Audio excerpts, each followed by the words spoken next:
Alguns ângulos do ensino do mestre João Nunes Maia. Pelo Espírito Miramês.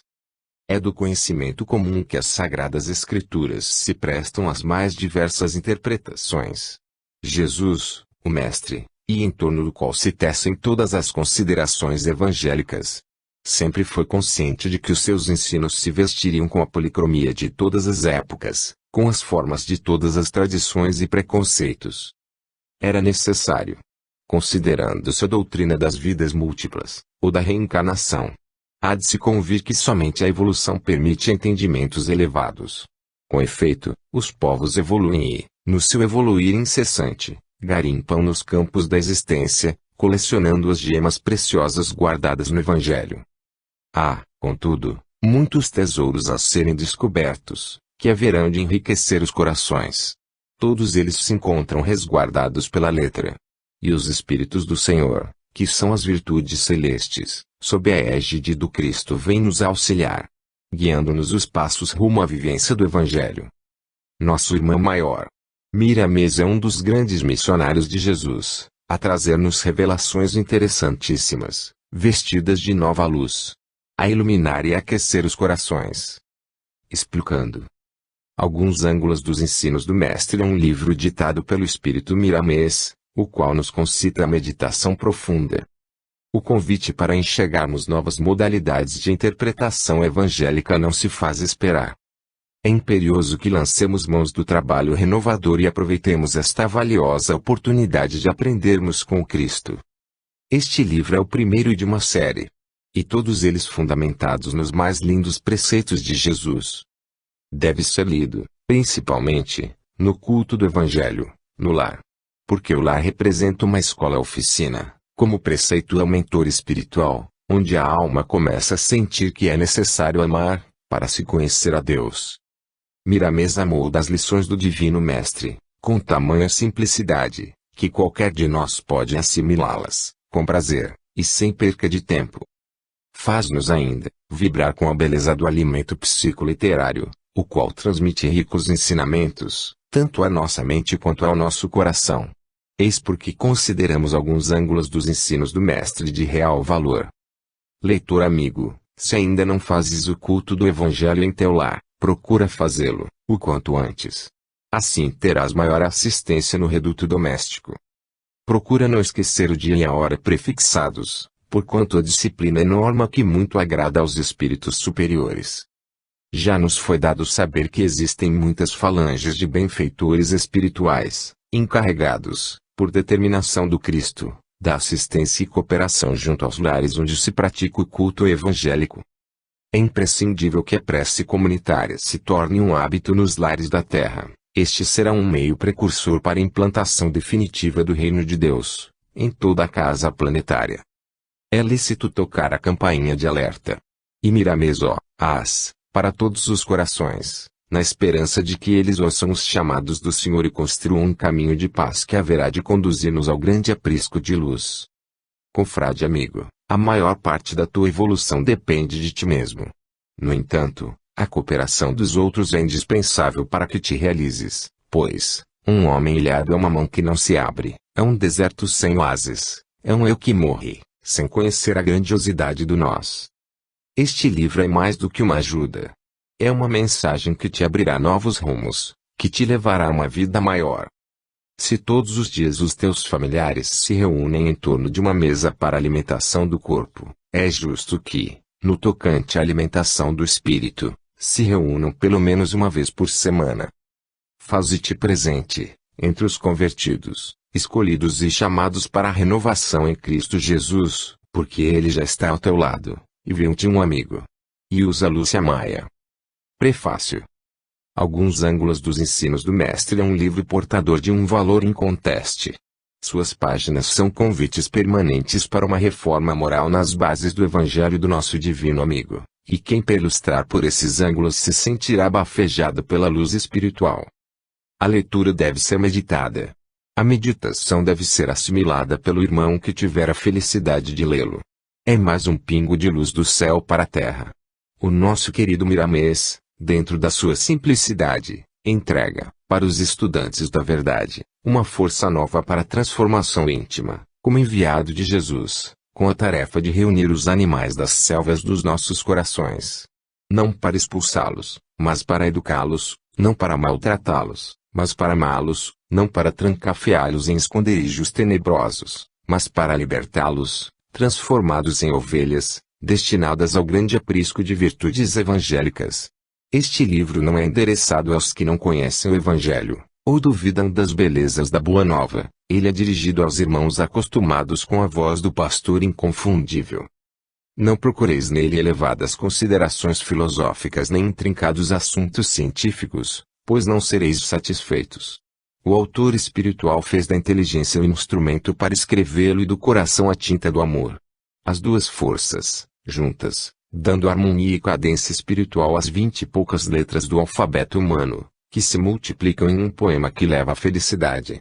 Um punhado de riscos, obedientes a determinadas formas, aqui se reuniram, compondo nomes e frases, textos e páginas e, finalmente, o próprio livro, oriundo de uma mente que vive e pensa, trabalha e age a serviço de nosso Senhor Jesus Cristo.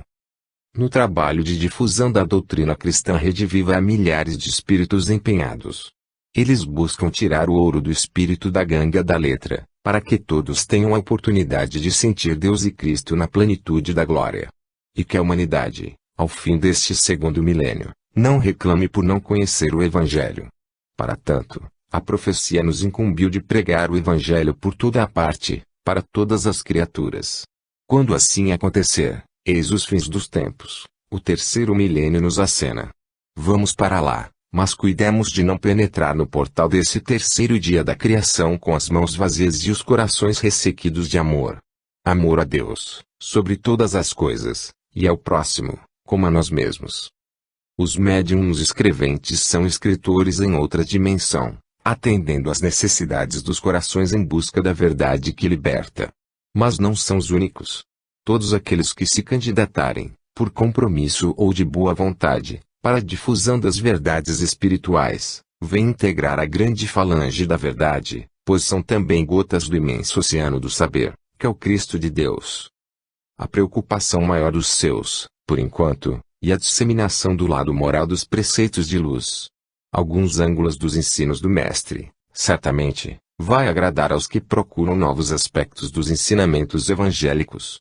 Miramês viaja, aqui e ali, reunindo e comentando tópicos assaz interessantes, que vêm ao encontro das nossas necessidades espirituais. Pode parecer que já existem muitas obras no sentido evangélico.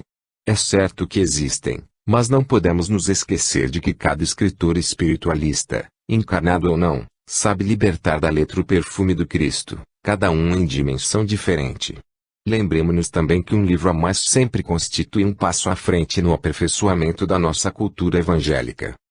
Não devemos acrescentar nos nossos escritos nada de ranço humano e sim difundir as belezas evangélicas, ilustrando-as e amoldando-as ao entendimento de cada ser.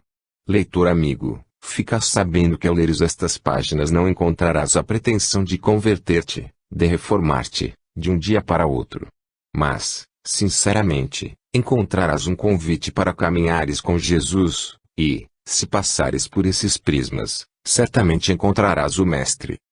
Se alguém, que não conhece Espiritismo, mediunidade, Evangelho e reencarnação quiser ler este livro, seja bem-vindo em nome de Deus, o autor e todos os companheiros do nosso plano, sentir-se-ão jubilosos, ao verem mais um interessado, por Cristo e para Cristo. Saudemos esse prestimoso benfeitor espiritual que, espontaneamente, deixa derramar, do seu magnânimo coração, essa água luminosa dos céus, para todos nós, sequiosos de luz. Compete-nos fazer a caridade conosco mesmos, estudando, meditando, e iniciando a viver o que nos é exposto. Viva Deus e salve Jesus Cristo! Bezerra. Belo Horizonte, 30 de junho de 1971. A força do perdão. Naquele mesmo dia, Herodes e Pilatos se reconciliaram, pois antes viviam inimizades um com o outro. Lucas, capítulo 23, v. 12. A presença do Mestre em qualquer lugar era motivo de paz. Vejamos um exemplo. Sendo Jesus Galileu, não podia ser julgado centímetros Jerusalém. A habilidade política de Pilatos fez com que o Nazareno chegasse às mãos de Herodes que, porventura, achava-se a passeio pela cidade, onde a grande águia romana simbolizava o domínio. Este já ouvira falar sobre o filho do carpinteiro, mas nunca tivera oportunidade de conhecê-lo. Despertava em seu coração o ciúme, por ouvir falar da personalidade e da força que o mestre possuía, de atrair o povo. Em seus ouvidos ressoavam as advertências dos seus servos: ele cura os enfermos, levanta os mortos, dá vista aos cegos. A sabedoria que sai de seus lábios nunca foi vista e ouvida nestas regiões. Cuidado Herodes, cuidado Pilatos, cuidado governadores e altos representantes de Roma, os senhores poderão perder seus lugares. Para se convencer de que o anunciado a respeito daquele homem era verdadeiro, Herodes queria assistir um sinal que Jesus pudesse fazer no céu. Não era profeta. Não se dizia filho de Deus. Quero assistir a algo prodigioso, conversar com ele. Quem sabe se ele não é mesmo o possuidor de poderes que possam, de algum modo, garantir-me na minha posição, eternamente. Caso isso aconteça, terei provas de que é mesmo enviado de Deus e Herodes, como relata o texto evangélico, estava inimizado com Pilatos. A manha da velha raposa e a astúcia e força da água eram incompatíveis. Cada um queria o cetro do comando total da massa sofredora, da qual Jesus, pelas bocas dos profetas, havia de ser o comandante supremo, em todos os quadrantes do globo, não somente rei dos judeus, mas de toda a humanidade. Herodes abriu alas por entre os guardas, ansioso por falar com o mestre, de muitos modos o interrogou, mas Jesus nada lhe respondeu. Os sacerdotes e escribas ali presentes acusavam Jesus. O mestre enfrentava tranquilo os punhos cerrados e as feições ferozes, que transmitiam, em meio a uma e outra cuspada, o veneno do ódio maledicente. Protegido do povo em fúria por sua numerosa guarda, Herodes tratou a Cristo com desprezo. Este, lendo seus pensamentos, conhecendo seu coração, nada responde. Deixa suas perguntas no ar, por serem elas envernizadas pelo egoísmo, nascidas da vaidade, sem nenhum sentido altruístico. Na sua mudez, todavia, Jesus fez Herodes um bem muito maior ao seu coração torturado, imprimindo, na mente psicofísica do velho psicopata, a força do perdão, que apagou para sempre seu ódio contra Pilatos. Eis porque falamos da necessidade do perdão. Não somente quando sofremos as tramas dos Pilatos e dos Herodes, mas em todas as partes a que a vida nos chamar, o perdão é portador da semente dos céus. Onde passa, garante a amizade, refrigera o coração. Perdoar deve ser o gesto por excelência do homem de bem. Perdoar deve ser o clima do cristão, verdadeiro sinal dos céus de que o coração se encontra preparado para a academia do amor. Experimenta, meu filho, perdoar por onde transitares e verás, oferta o perdão aos que te ofendem, e sentirás o céu, com Deus e Cristo no coração. Herodes, andando de um lado para outro, inquieto por não ter atingido seu intento, mandou vestirem o Cristo de um manto aparatoso, e devolveu a Pilatos. Sem sabê-lo, apresentou uma mensagem de reconciliação com o embaixador de Roma nas terras do Oriente. Desde então, Pilatos não mais odiou Herodes. A força do perdão, desprendida do Cristo, ao receber o escárnio e o desprezo, fez com que Pilatos e Herodes se tornassem amigos, conforme relata o Evangelho. Naquele mesmo dia Herodes e Pilatos se reconciliaram, pois antes, viviam inimizados um com o outro. Jesus é Filho de Deus. E sei que o seu mandamento é a vida eterna. As coisas, pois, que eu falo, como o Pai me tem dito, assim falo. João, capítulo 12, v. 44. O Mestre jamais afirmou que era Deus. Não obstante, há grande confusão entre certos espiritualistas, que tomam a Jesus como um Deus. Longe estamos da época faraônica, quando os deuses eram venerados e faziam guerras entre si. Vão distantes os tempos do antigo legislador hebreu, que sobe ao monte dá conselhos ao seu Deus, visando aplacar-lhe a fúria. Mas, ainda hoje persiste a ideia, acalentada por muitos, da divindade do Messias. A esse respeito, preferimos afirmar, como Moisés, há um só Deus verdadeiro, Senhor Supremo, que se manifesta através dos efeitos, cuja causa primária foge, inteiramente, à nossa compreensão. Sentimos em nós sua penetração, que se acentua a cada passo da escada que subimos. Aceitamos, sim, um Deus que não fala diretamente pela boca de seus profetas, mas que tem condições de se fazer presente aos dotados de razão, pelos canais sensíveis da lei, seu agente mais poderoso em toda a criação. Jesus Cristo é nosso irmão maior. Sua alta condição evolutiva, que a fraca concepção de tempo e espaço, próprios da humanidade, não permitem compreender, interpreta com fidelidade a vontade de Deus, emanada como hálito divino, em ondas etéreas, como se fora um anúncio permanente da própria voz do Todo-Poderoso. Jesus clamava no meio de seus seguidores, que pensavam ser ele o Deus único propagado pelos profetas: quem crê em mim, crê, não em mim, mas naquele que me enviou. E continuava: eu sou o espelho, pelo qual podereis ver aquele que é meu e vosso Pai. Afirmava, diariamente, que fora enviado, por conseguinte, não era Deus. Operava em nome do Pai Celestial, era seu Filho amado, por ser o mais obediente e o mais evoluído que, até então, pisara o solo terreno. Sua missão diferia da de todos os outros mensageiros. O próprio Mestre anunciou que veio como a luz, para que ninguém ficasse nas trevas.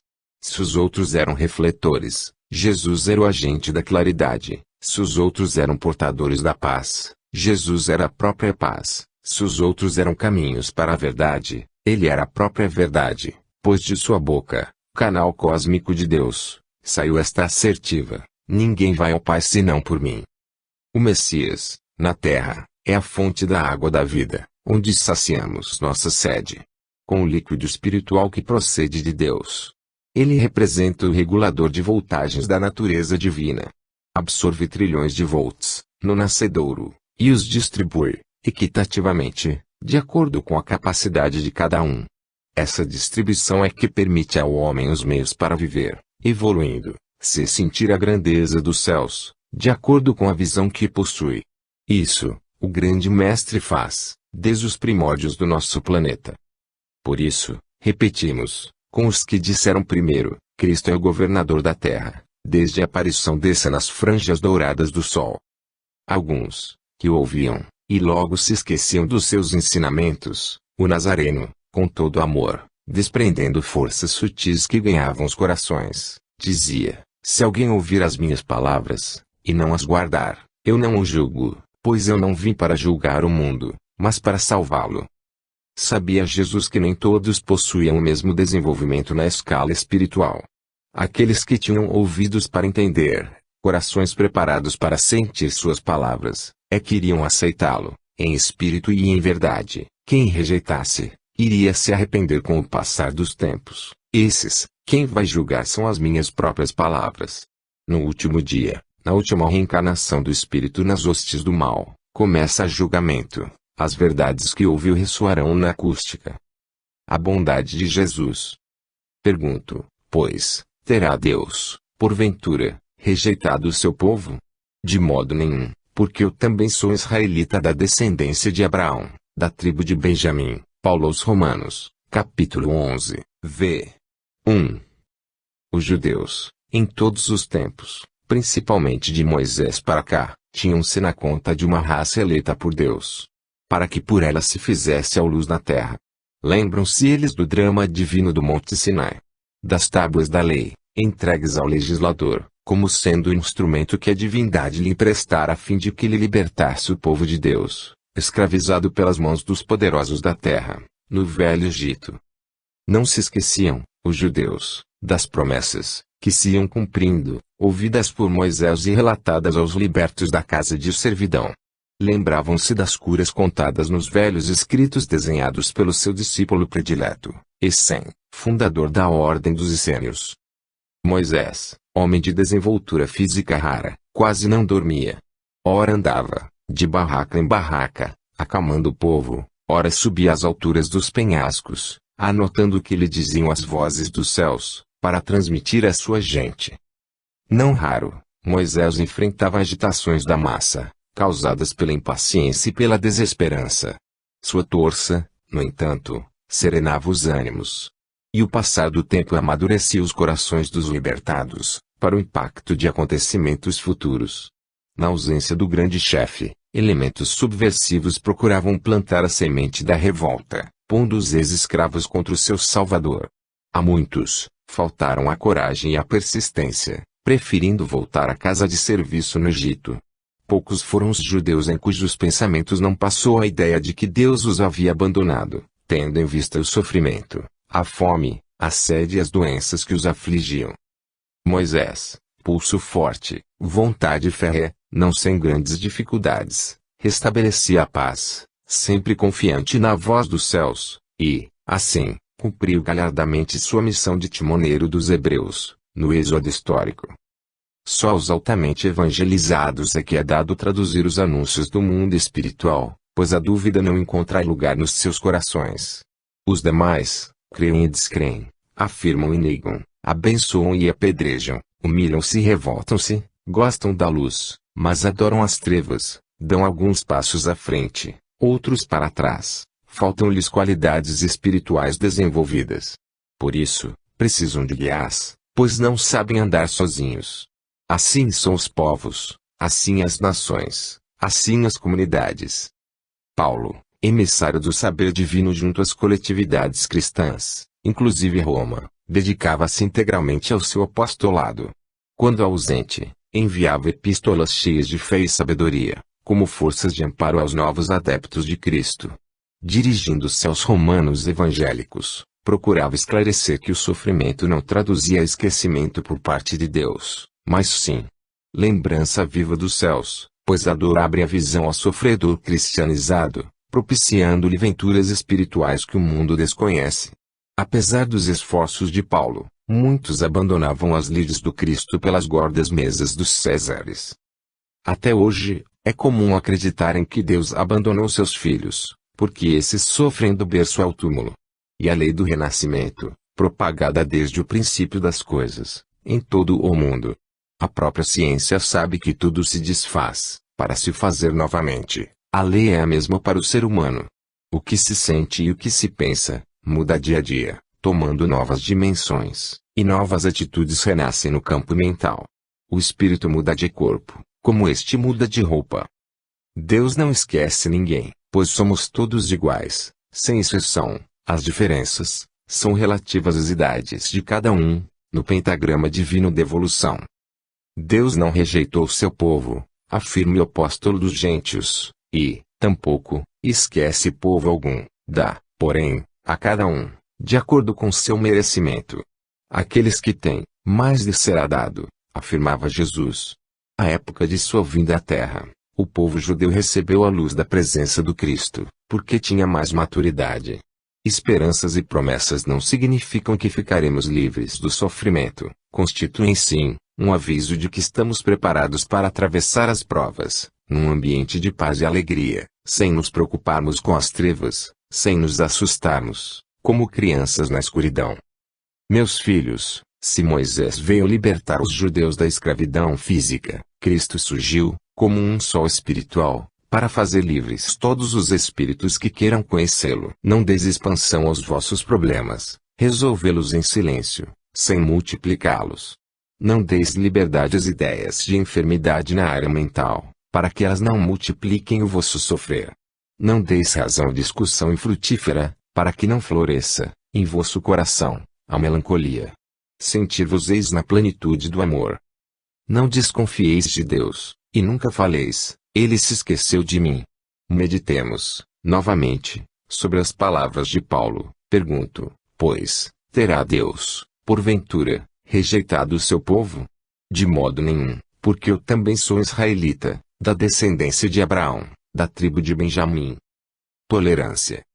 Ele, porém, respondeu, Senhor, deixa ainda este ano, até que eu escave ao redor dela, e lhe ponha adubo. Lucas, capítulo 13, v. 8. Onde não existe a tolerância, desaparece por completo a esperança, e a caridade fica impedida de confortar os corações.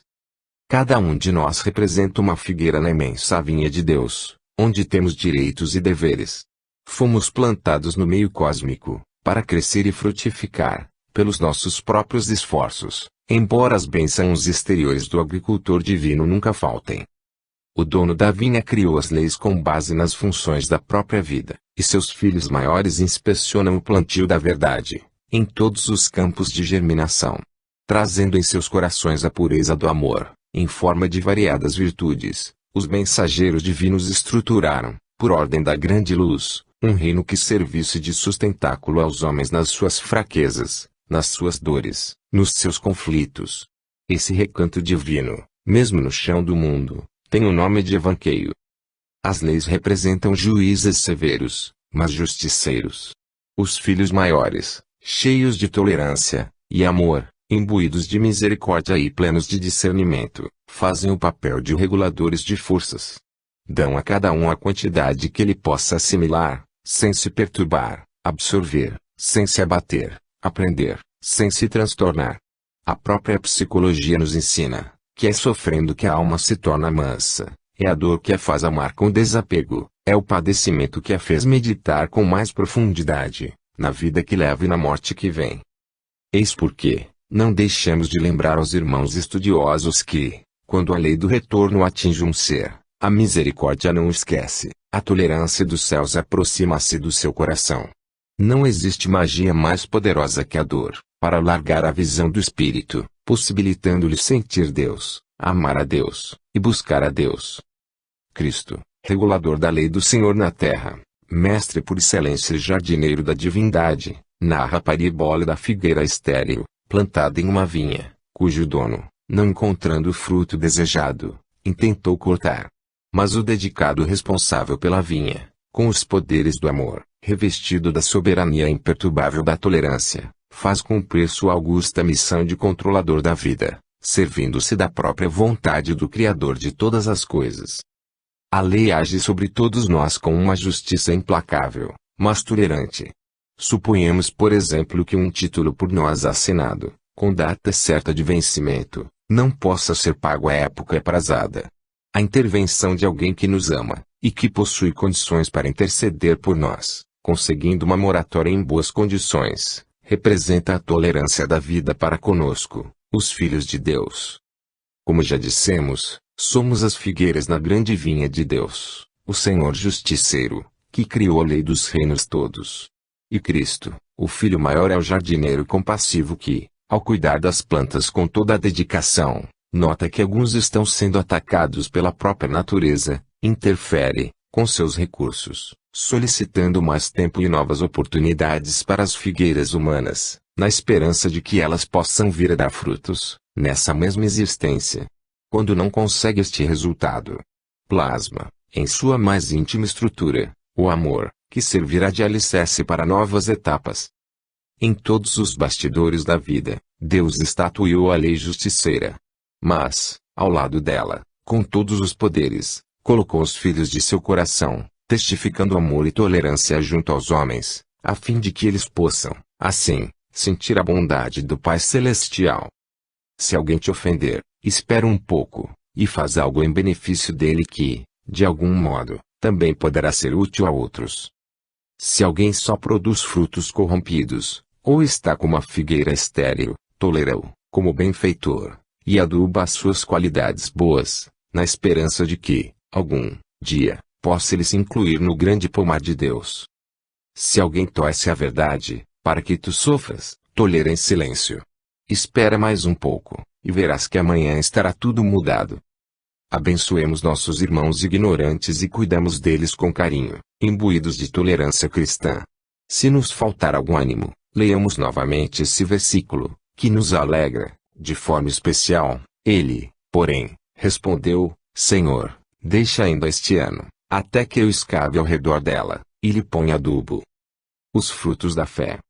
Assim, as igrejas eram fortalecidas na fé, e aumentavam em números, dia a dia. Atos, capítulo 16, v.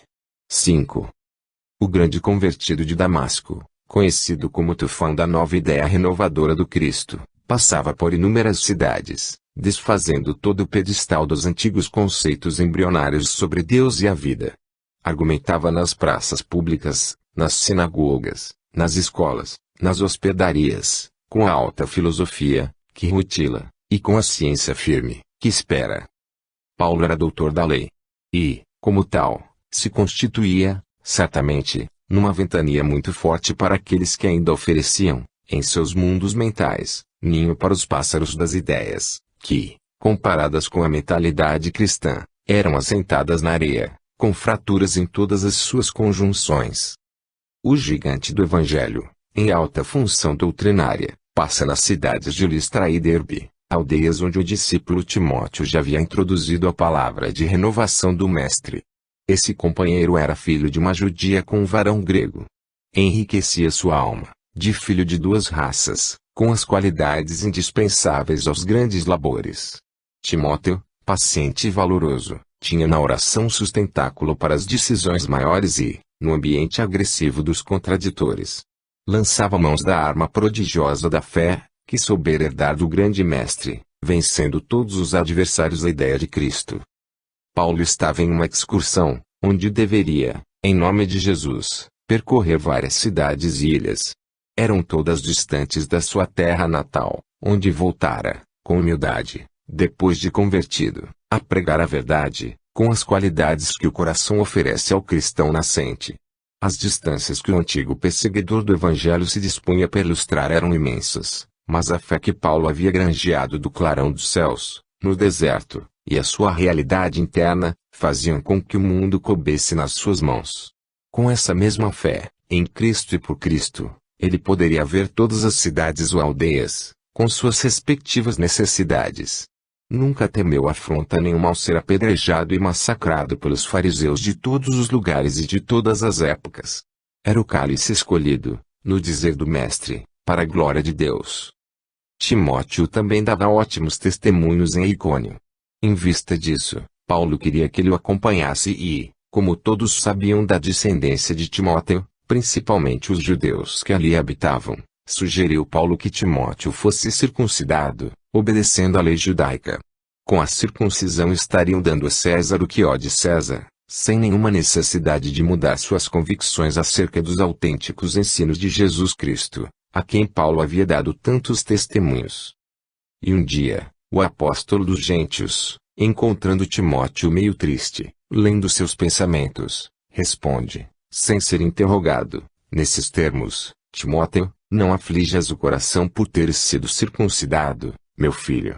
Tem este fato como um símbolo, cortado algo em tua carne, estejas livre também das forças inferiores que te prendem ao mundo, e verás quantos prismas novos se te abrirão, de valores incalculáveis, nascidos de uma pequena contrariedade. E Timóteo, antes tristonho, levanta a cabeça e sorri para Paulo, como se fosse uma criança a encontrar um paraíso de fadas. Sua mente foi tocada pela luz, e, de fato, encontrou um novo céu, onde sua fé se firmou, fulgurante e sem par. Batendo, de leve, no ombro do campeão do Evangelho, articulou baixinho em seu ouvido: irei com o Senhor, para onde for e para onde desejar. Pisando na terra, mas vivendo no céu, porque agora compreendi que os nossos irmãos em Cristo não existem somente em Listra, Derbe e Icônio, mas em todo o mundo. Deixando escorrer nos grandes olhos lágrimas incontidas de grandes emoções espirituais, remata sua conversa. O valoroso discípulo cambaleou de emoção, alvo de tremendo impacto. Considerar alguns animais imundos vinha de Moisés, mas ele achava bom aquele preceito. Por outro lado, se todas as coisas foram feitas por Deus, pertenciam também a Jesus, como fazer agora? Já havia o Mestre falado antes a todos os discípulos que nada há imperfeito na criação de Deus, que as imundícias e as imperfeições estavam em cada um de nós, na maneira pela qual sentíamos e observávamos as coisas. Porque leria o legislador separado alguns dos animais, qualificando-os como imundos em relação aos que figuravam passivamente nas mesas dos que temiam a Deus. O espírito do mal queria confundir a Pedro, mostrando contradições nas leis espirituais de Moisés e Jesus. É o mesmo que alguns menos avisados querem fazer hoje com Jesus e Kardec, mostrando confusão onde nunca existiu, esquecendo-se de comparar as necessidades de duas épocas, separadas por vários séculos. Quem viaja com Cristo e Kardec no bojo da lei, sentirá, no Espiritismo, o mesmo calor, o mesmo ambiente do cristianismo primitivo, a renascer no mundo com maiores esplendores. Mas nunca deixam de aparecer os espíritos do mal, nos caminhos dos discípulos, para confundir as coisas de menos importância. Os céus o permitem, no sentido de testar quem se propôs a seguir o Mestre. Pedro, a sós, passei os olhos molhados pelo céu, dir-se-ia mais uma estátua do que um homem, e abre os lábios, compassivamente: Senhor, queria saber a verdade sobre o que acabo de ver e ouvir. Não posso ir ter com os meus antes disso. Se necessário, ficarei aqui, qual um Moisés, horas a fio, ou dias incontáveis, mas quero conhecer a verdade sem rasuras, estar contigo em Deus, faze de mim o que te aprouver.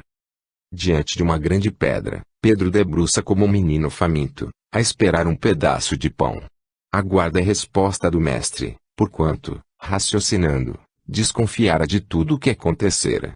Uma luz profusa parte do alto, divide-se em três, bafeja o velho apóstolo, brilha com variações nunca vistas em matéria de luzes, torna-se fundir, serenamente, perdendo-se no infinito. Pedro fica em lugar destacado no meio das coisas, e uma voz, muito sua conhecida, fala: Pedro, acalma teu coração, desperta teu interesse pela obra de Deus e segue-me, não confundas amor com separação. Ser-te-á dado tudo para viveres, o teu e o nosso Deus, de amor e bondade, nunca deixa nada sem valor. Os que queres afirmar como imundos são os que te dão, na verdade, a vida. Foram qualificados como imundos, vindos de outras bandas, mas se não fossem eles, a vida seria impossível. Abençoemos, pois, esses animais. A velha proibição visava que eles não diminuíssem em quantidade, para uma operação limpeza completa. Entendeste? E a voz, meiga, terminou: se não queres, não comas, mas não odeias aqueles que, nos rudimentos da vida, fazem os melhores dos bens. Pedro, chorando, agora de alegria, entendeu que deveria orar, mas acima de tudo, vigiar. Com a ajuda da razão, selecionar os alimentos espirituais e não os materiais, porque destes está encarregado o organismo. No dia seguinte, indo eles de caminho e estando já perto da cidade, subiu Pedro ao eirado, por volta da hora sexta, a fim de orar. O espírito imortal. Estando elas possuídas de temor, baixando os olhos para o chão, eles lhes falaram: por que buscais entre os mortos ao que vive? Lucas, capítulo 24, v. 5. Enquanto muitos choram nos túmulos dos seus mortos, no de Jesus ocorreu diferente. Talvez as mulheres fossem ali com essa intenção, mas o ambiente do Cristo não favoreceu a tristeza. Joana, mãe de Tiago, e Maria Madalena, acompanhadas de outras companheiras de ideal, conduziam essências para o Campo Santo. Queriam que o sepulcro do seu mestre recendesse aromas agradáveis, como gratidão dos que ficaram. Lá chegando, cercariam o lugar onde se achava o corpo do divino amigo, para chorar, em lamentações sagradas, a perda irreparável da luz do mundo. Não tinham mais em mente nenhuma das profecias, somente palpitava, em seus ardentes corações, a eterna gratidão para com aquele que distribuirá tanta esperança para os desesperados, tanto alívio para os enfermos, tanta sabedoria para os ignorantes. Todas juntas, com mãos firmes, puxam a tampa do túmulo, já meio removida por alguém, e se espantam: para onde teria ido o mestre? A essa interrogação, aparecem dois espíritos resplandecentes, mensageiros do Cristo, dizendo: ele não está aqui, mas ressuscitou. Lembrais-vos de como vos preveniu, estando ainda na Galileia. Elas se lembraram e, em vez de se lamentarem, sorriram. Agora, as lágrimas que molhavam seus cândidos rostos eram temperadas em outro calor emotivo, de alegria pura e da certeza que o Espírito é imortal.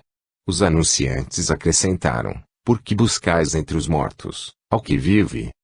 O Espírito fulgurante de Jesus deixa a maior mensagem da imortalidade da alma para Madalena e suas confreiras. Renasce o Mestre para outras dimensões cósmicas, deixando um rastro de esperanças para todos os seus companheiros de jornada, ensejando a que esses pudessem anunciar, ao mundo, a inigualável herança dos céus para a terra.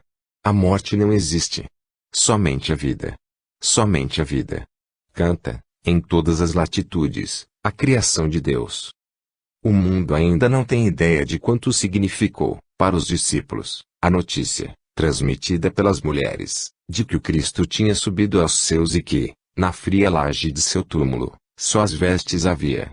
Completando a mensagem, o grande amor, que Jesus dedica à humanidade, fez aparecerem dois varões resplandecentes, permitindo-nos deduzir, aquele que aqui falta, não foi retirado por ninguém desse sepulcro, não foi removido por mãos humanas. Desapareceu para dar cumprimento à profecia que anunciava a sua ressurreição, ao terceiro dia. O colégio apostolar de Jesus criou vida nova com o anunciado. Pedro, correndo ao sepulcro para certificar-se da verdade, fica maravilhado.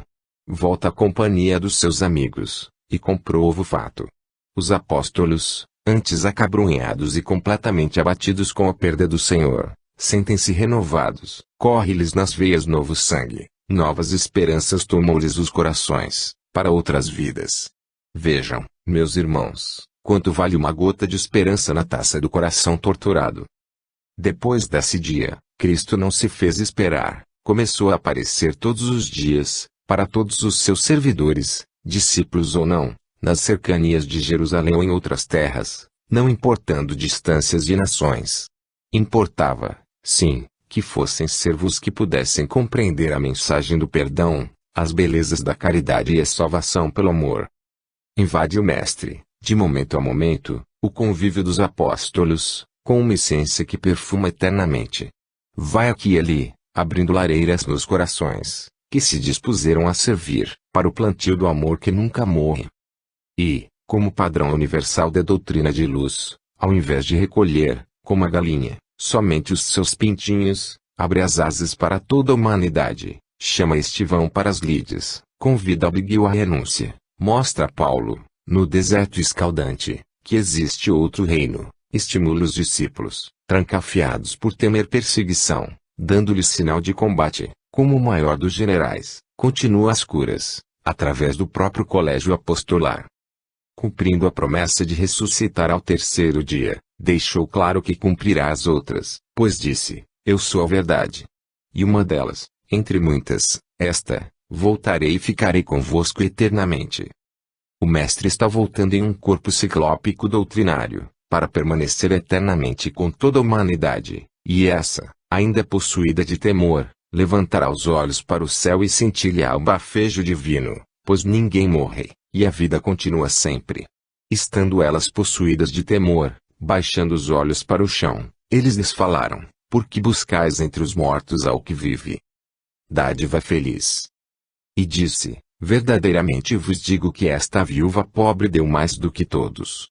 A caridade, em todas as épocas, constitui motivo de atração para as almas que têm maior sensibilidade para as coisas de Deus.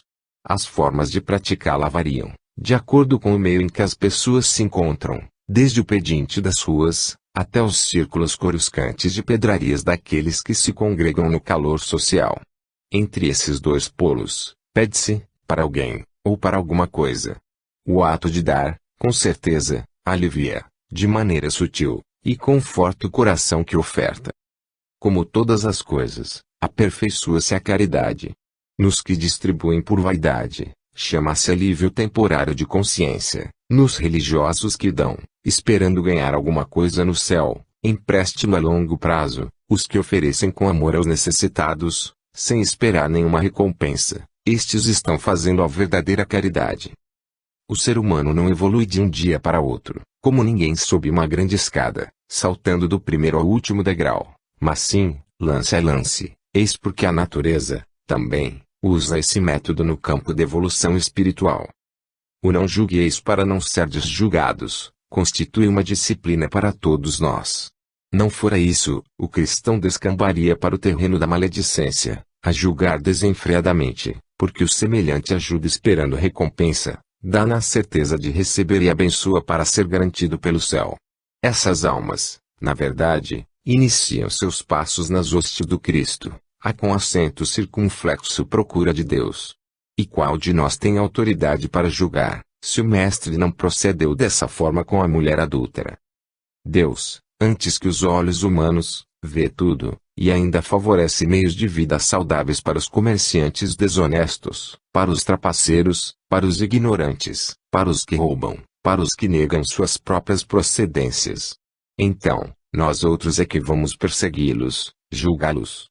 Se assim procedermos, estaremos nos desfazendo do honroso título de companheiros de Cristo, porque quem ataca o comércio das coisas de Deus, nivela seus errados. Quem persegue os trapaceiros, comunga com eles. Quem massacra o ignorante, é seu igual. Quem não esclarece aos que roubam, quer ter ladrão para sempre. Quem amaldiçoa aos que negam a Deus, está construindo verdadeiro materialismo, roupa velha já deixada pelos filhos pródigos. A caridade não tem dono nem obedece aos homens, é filha do amor, e portanto, universal. Não há quem a tenha definido melhor que Paulo de Tarso, quando disse: ela tudo sofre, tudo crê, tudo espera, tudo suporta. Passando Jesus por perto de um templo, vê filas de pessoas a depositar dinheiro no gasofilácio, que tilintava mais, ou menos, de acordo com a quantidade de dádiva ofertada. Os que tinham posses, despejavam grande quantidade de dinários, e os sons anunciavam as ofertas dos ricos. Mas acontece passar uma viúva pobre, colocando sua última moeda no cofre do templo. O Nazareno percebeu, com interesse, e sentiu o amor daquela mulher que ofertara tudo o que possuía, sem pensar em recompensas. Jesus não ofende os ricos, não julga os poderosos. Mas, no meio dos seus, estimula a verdadeira caridade. E disse: verdadeiramente vos digo que esta viúva pobre deu mais do que todos. O valor da oração. Portanto, vós orareis assim: Pai nosso que estais nos céus, santificado seja o vosso nome. Mateus, capítulo 6, v. 9. Pelo que disse Jesus, a oração não pode ser motivada pela vaidade. Representando uma linguagem do homem ao Criador, a oração deve ser revestida de toda humildade e boa vontade, visando aprender, para servir. No ato de orar, um dos mais sagrados da vida, o pai espera dos filhos os cuidados correspondentes aos seus valores. Entra para o teu aposento, fecha a porta, e ora a teu pai, que vê, em segredo, não em longas e barulhentas orações em praças públicas, para chamar a atenção dos que passam, por vaidade. Essa prece não passa dos lábios e, no fundo, trata-se de simples pedidos interesseiros, a exemplo das dádivas estridentes colocadas no gasofilácio, sem nenhuma participação do sentimento. Assim ocorre com as orações por vaidade. O ato de orar constitui uma permuta de valores, da vida com vidas, de irmão com irmãos, do filho com Deus, mas eis que isso se processa por conta da lei, da justiça e da misericórdia. Todavia, o homem é mais ou menos consciente da bondade do Criador, mormente quando se encontra em estado de graça, em pleno fervor da oração. Ao nos sentarmos, em torno de uma mesa, na hora do repasto, alimentamos o corpo. Ao entrarmos em nosso aposento, fechando a porta e orando ao Pai, em segredo, estamos alimentando a alma. Nem corpo nem alma alcança a felicidade, sem esses indispensáveis atos de alegria e humildade, de reconhecimento a Deus. A oração tem longa e porfiada viagem, começando no trabalho rude de cada dia, e terminando no êxtase de refusão da alma com o Senhor. Alguns dirão que Deus é Pai e onisciente, conhece todas as nossas necessidades e, por isso, nada precisamos pedir-lhe. Estão, em parte, certos, mas a vontade divina espera, por lei, o esforço de cada um, no sentido de suprir suas necessidades. Coloca a água nas fontes, mas os homens, para saciar a sede, terão que buscá-la, para beber. Espraia os raios solares, com uma temperatura que um ser encarnado não suportaria, parado o dia todo, em um só lugar, mas esse, movendo-se, suporta e se beneficia. Guardou Deus, no seio da terra, todos os elementos indispensáveis ao bem-estar da humanidade, esperando que esta se movimente e descubra condições para o conforto próprio, obedecendo à lei de esforçar-se para viver melhor. São os rudimentos da verdadeira prece, é o bater e abrir-se-vos-á, é o pedir e dar-se-vos-á, é o cair e achareis. A lei soberana de Deus rege todos os quadrantes da vida, dando a cada um segundo o seu merecimento. Não há perda das aquisições, nem desvios da justiça. As leis nunca foram burladas, mas sim, dirigidas por um amor que, jamais, foi insensível aos corações que sofrem. A sinfonia da vida universal é uma eterna oração, A perda se vai, sem ter condições de exigir algo em troca do seu sacrifício. Mas a lei não abandona, e lhe dará, no futuro, uma evolução superior. A árvore se desfaz, até o pó, o animal é arrastado ao sacrifício, pelo sustento dos homens. Mas o amanhã lhe reserva o amparo da justiça. E o homem, que tem superioridade sobre todas as coisas do mundo, não deve buscar a humildade, a resignação e a esperança. Deve, sim. E, avantajando-se aos outros reinos, passo a passo, há de chegar à plenitude da caridade, que sempre se confunde com a ciência da oração. Pai nosso que estais nos céus, santificado seja o vosso nome. Igualdade. Tudo quanto, pois, quereis que os homens vos façam, assim fazei vós também a eles, porque esta é a lei, e os profetas. Mateus, capítulo 7, vers. 12. Fazer aos outros o que queremos que nos façam é o respeito aos direitos alheios. É sentir-nos semelhante a um ser igual a nós mesmos, com os mesmos deveres e direitos, perante a lei. Essa atitude estando em prática, não haverá discórdia, não haverá maldade, não haverá maledicência, porquanto a igualdade de deveres e direitos nivela as criaturas. Cada um de nós pode agir de várias maneiras, como sejam, aceitar ou não opiniões, apresentar ideias ou adiá-las para outra oportunidade, usar de energia ou continuar paciente, falar ou silenciar e assim sucessivamente. Tudo depende daquele a quem estamos nos dirigindo e de sua sensibilidade. A lei nos traçou metas determinadas para que deixemos de ser motivo de escândalo, fazendo aos outros somente aquilo que gostaríamos nos fosse feito e, mesmo assim, feríssemos alguém, embora não fosse essa a nossa intenção. A lei tem recursos para socorrer o ofendido. Prestemos bem atenção, quando premeditamos uma coisa, principalmente em se tratando de ofender alguém, nossas palavras se tornam veículo de um fluido intoxicante. Ativamos em nosso coração, como no da vítima, uma série de maldades atávicas, acordando nas almas um passado muito distante, onde as duas pessoas se envenenam, criando um clima maldizente e eliminando todo o bem que porventura existisse entre as duas almas. Tudo isso, por faltar determinado conhecimento das verdades evangélicas. Tudo isso, por não conhecermos ou deixarmos de praticar os rudimentos do amor. Tudo isso, por termos nos esquecido da lei que a todos dá direito de viver com iguais deveres e com idêntico respeito de uns para com os outros. Ser-nos-á fácil respeitar os direitos dos semelhantes se conhecermos a Cristo, iniciando o aprendizado com Ele. E ser-nos-á difícil viver o que o Mestre expõe para a humanidade, se ainda nos sentimos ligados ao primitivismo, dando sequência aos impulsos dos nossos ancestrais, impulsos de vingança, de ódio, de força bruta, onde há mais sede de sangue do que propriamente de água. O Evangelho não é para esta ordem de pessoas. Ele é um testamento deixado para os herdeiros do reino de Deus. Quem não se interessar por esse reino, não poderá herdar os valores imortais da Boa Nova. O Cristo não é o mensageiro para os indiferentes, mas representa uma luz benfazeja para os homens de boa vontade. Não veio dar pérolas aos porcos, nem coisas santas aos cães. Surgiu, por misericórdia de Deus, no panorama do mundo, como mestre incomparável.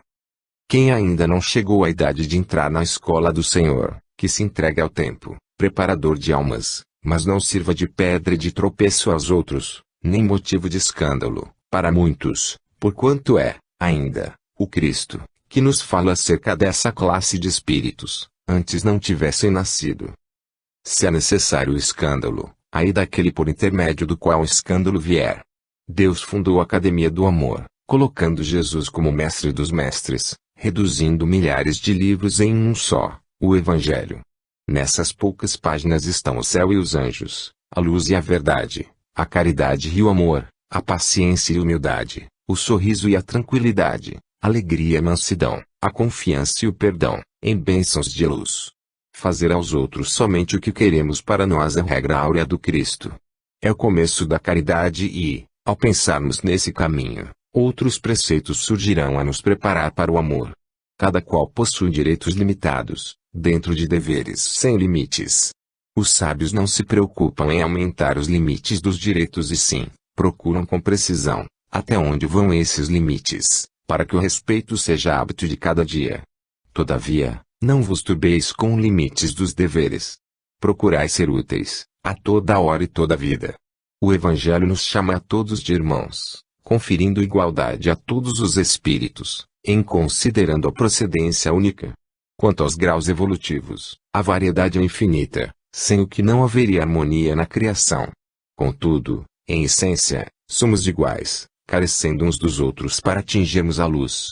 E é dentro dessas necessidades que cresce a luz de Deus, revelada por Jesus Cristo e anotada por Mateus. Tudo quanto, pois, quereis que os homens vos façam, assim fazei vós também a eles, porque esta é a lei e os profetas. Conduta cristã. Em tudo dá graças, porque esta é a vontade de Deus em Cristo Jesus para convosco. Tessalonicenses, capítulo 5 18. Uma das coisas mais difíceis, nas relações com os nossos semelhantes, é dar conselhos. Quando o conselheiro não segue os preceitos que indica para os outros, gera uma grande desconfiança no irmão que está ouvindo, que passa a espreitar a vida que é levada pelo seu guia espiritual. Essa vida tem que ser reta, obedecer à conduta indicada, iluminada pela sinceridade. Se assim não for, o trabalho ficará perdido. A palavra é um veículo daquilo que somos. Os sons que articulamos, mesmo interpretados de maneira diferente da que sentimos, conduzem fluidos que nunca podem ser mudados. Eles levam a mensagem do sentimento íntimo de quem emite as palavras para o coração dos ouvintes, fazendo-os sentir a realidade do que pensa e vive o conselheiro. O importante é viver, antes de falar, para que a palavra encontre a segurança do coração.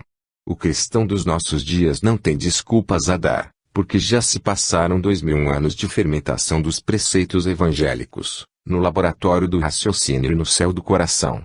A meditação foi prolongada, para tomarmos boas diretrizes. O Cristo nunca pediu sacrifício total, de um dia para outro.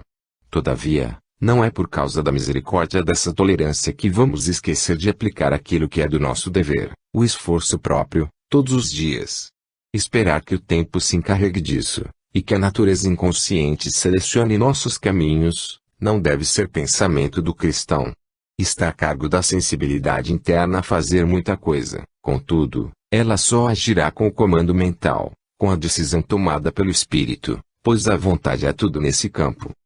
Querendo, andareis, querendo, falareis coisas úteis, querendo, reconstruireis a vós mesmos. O céu, na terra, depende desse reino em cada alma, e o esforço é imprescindível nessa conquista. Quando encontrardes um irmão que aconselha, vivendo, acatai esse amigo, e agradecei a Deus, já que esse irmão representa uma dádiva dos céus para a terra, uma presença mais direta do Senhor, para com os homens. Falar muito, além do conveniente, tanto esgota o físico de quem fala, quanto desorienta quem ouve.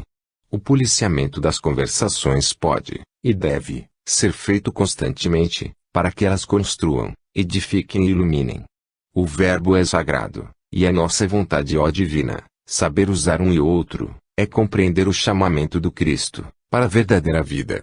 Eis as boas normas: falar pouco, mas sentindo, falar pouco, mas limpando, como se a palavra fosse água e sabão.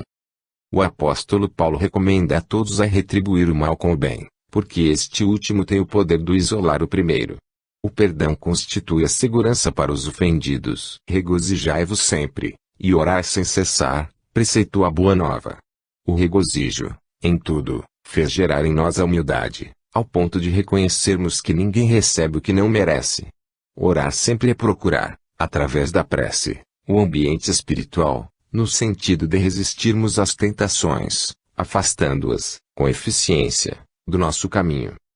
Não julgueis aos outros, porque não conheceis bem os vossos semelhantes. Julgai a vós mesmos, por conhecerdes melhor os vossos atos. Não desprezeis as profecias, elas, como árvores, ofertam frutos, necessário se fazer bom discernimento na escolha que fizerdes. Abster-vos de todo o mal é prova de já conhecerdes, por experiência, sua ação degradante e subversiva. Vivei com amor, em todos os casos, em todas as horas, na certeza de que Ele vos defende de todo o mal, preparando-vos para o ingresso no reino dos céus. Se, por acaso, surgir em vosso caminho variadas tempestades para vos desviar do Cristo, não vos deis por vencidos. Mesmo enfermos, mesmo mutilados, mesmo caindo aos pedaços, mesmo morrendo, procedei como escreve o apóstolo. Escutemo-lo, em tudo dá graças, porque esta é a vontade de Deus em Cristo Jesus.